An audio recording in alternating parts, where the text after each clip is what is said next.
เบิ่งหยัง กูเบิ่งข่าวมนุษย์ต่างดาวอยู่แค่ยัง มึงเชื่อเรื่องนี้ซะบ่แนวเสือแนวโลโลเล่มึงเชื่อพี่กูนะเป็นตาย่านดี เด้มึงก็มีความเชื่อของมึงกูก็มีความเชื่อของกูเนาะเรื่องแบบนี้อย่ามาลบหลู่กันนะ กูลบหลู่ซะบ่กูลบหลู่นี่มันสิเฮ็ดหยังกูเอากูไปทดลองนี่ บักนี่เว่าบ่เข้าหูเว้ยมึงเชื่อบ่ว่าบางเทื่อเขาเจ้าอาจจะอยากสื่อสารกับเขาก็ได้สิอธิบายให้มึงฟังนะแบบว่า เขาอาจจะปรากฏอยู่ต่อหน้ามึงสิแต่บ่ได้เป็นคนเขาเป็นสัตว์มึงสังเกตเบิ่งดีๆมันจะมีสัตว์บางตัวดอกมักแนมมึงแปลกๆสำหรับกูนะมันจะมีควายตัวหนึงอยู่แถวบ้านกูมักแนมกูแปลก บักคอยบักคอย ควายพ่อมึงอ่ะมึงนั่นควายโอ้ไปสาระเอามึงไปกลับบ้านเสียว นี่หยัง หูกูได้ยินเสียงคลื่นอย่างหูมึงลองมาฟังมึงดูเป็นไรได้ยินบ่ เดี๋ยวนี่มันเสียงเป็นยังไงเสียงมนุษย์ต่างดาวคักบ่ โอ้ มีกินสะท้อนพร้อม ไปสาระมึงนี่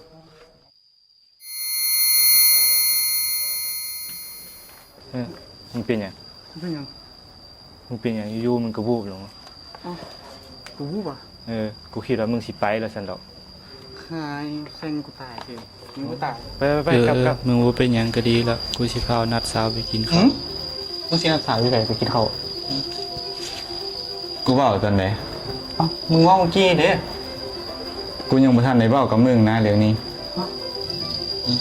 หรือว่า ว่า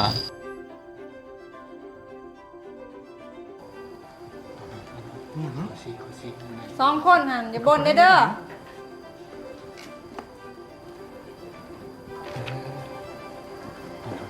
เอียง มีพลังจิตมีน้องอาจิตอาจารย์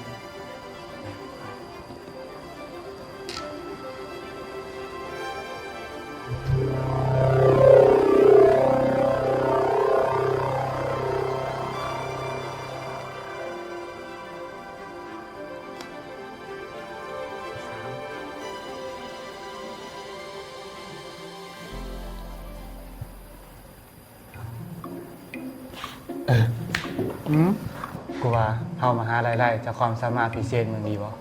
แบบไรวะ เอามึงอ่านจิตคนได้แต่มึงอ่านจิตนักเรียนเก่งแล้วคายคำตอบแบบโมเก็บเงินเขาดีเลย มึงจะเฮ็ดจังไดให้เขาเชื่อมึง กูมีวิธีเชื่อกูเนาะเชื่อกู เออ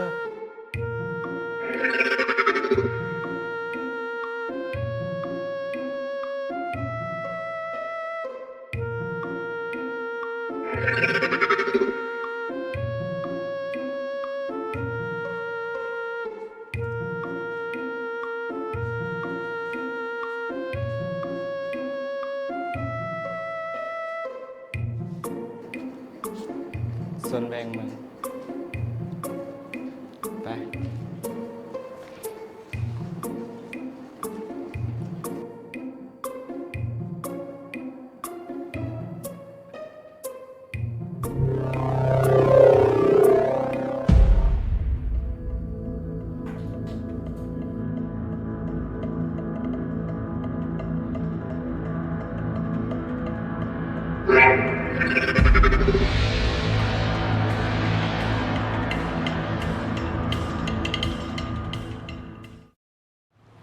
เอ้ามาฮอดล้นเหรอ บอกนะหามาเพื่อน เหรอโอ้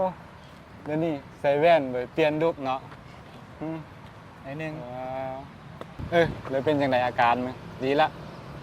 ก็ตามที่กูส่งให้มึงเบิ่งแหละ กูได้เป็นอย่างไร แต่พลังกูหายไปได้ ว่าหายกับกูเป็นหยังมึงมาละ แล้วมึงดิเซ็งไปได้มึงไง ก็ดีเขาผ่านหมดเหลือแต่กูนะมึงกูช่วยกูหน่อย กูวานะสมหน้านะตนไปที่พึ่งทั้งตนเนี่ย โอ้เศร้ามึงไปทางธรรมะละกูบ่เอามันหรอกไปดินไป